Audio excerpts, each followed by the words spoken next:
आज आपण पोहोचलोय कर्नाटक राज्यातील विजयनगर जिल्ह्यामध्ये आणि या विजयनगर जिल्ह्यातलं युनेस्कोने जाहीर केलेलं अतिशय ऐतिहासिक ठिकाण म्हणजेच हम्पी. आणि या हम्पीच्या विठ्ठलपुरा परिसरामध्ये आता आपण या ठिकाणी आलेलो आहोत. माझ्या डाव्या हाताला हे विठ्ठल मंदिर आहे आणि हे विठ्ठल मंदिराच्या समोर हे माझ्या डाव्या हाताला विठ्ठल मंदिर आहे आणि या विठ्ठल मंदिराच्या समोर माझ्या पाठीमागं हा हम्पी रथ म्हणून प्रसिद्ध आहे.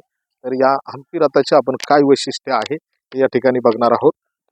भारतीय रिझर्व्ह बँकेने नवीन प्रकाशित केलेल्या या नोटेवरती हे हम्पी रथ देण्यात आलेला आहे आणि या हम्पी रथापाशी आता आपण या ठिकाणी येऊन थांबलेलो आहोत. राजा कृष्णदेवराय हे विठ्ठलाचे भक्त असल्यामुळे या ठिकाणी विठ्ठल मंदिर आहे आणि विठ्ठल मंदिराच्या समोर हा हम्पी रथ आहे. आपण बघू शकतो की या हम्पी रथाला अशा पद्धतीने इकडच्या बाजूला ही दोन चाके आर्या आणि वरती कमरेवरती हात दिलेली विठ्ठलाची मूर्ती आहे. या विठ्ठलाच्या मूर्तीला आपण वरती बघू शकतो की विठ्ठलाची मूर्ती कमरेवर हात दिलेली आहे. सध्या 50 रुपयाच्या नोटेवर छापलेलं हे प्रसिद्ध असं हम्पी रथाचं ठिकाण या ठिकाणी आपण आलेलो आहोत. जेव्हा केव्हा तुम्ही कर्नाटकात याल किंवा दक्षिण भारतामध्ये याल तेव्हा हम्पी या शहराला भेट दिली पाहिजे.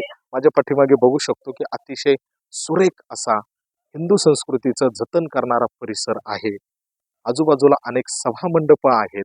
अशी सभामंडप 2400 सभामंडप या हम्पीमध्ये आहेत आणि 84 हिंदू देवदेवतांची मंदिरं आहेत. त्यामुळे हम्पी हे युनेस्कोने नोंद घेतलेलं दखल घेतलेलं एक ऐतिहासिक ठिकाण आहे. ज्या ठिकाणावरती 5व्या शतकापासून राष्ट्रकुटांपासून 15व्या शतकापर्यंत राजा कृष्णदेवराय यांनी हिंदू संस्कृतीचा विस्तार करण्याचा प्रयत्न केला असं इतिहासातील एक अजरामर ठिकाण म्हणून हम्पीची नोंद आहे. एकदा अवश्य भेट द्या.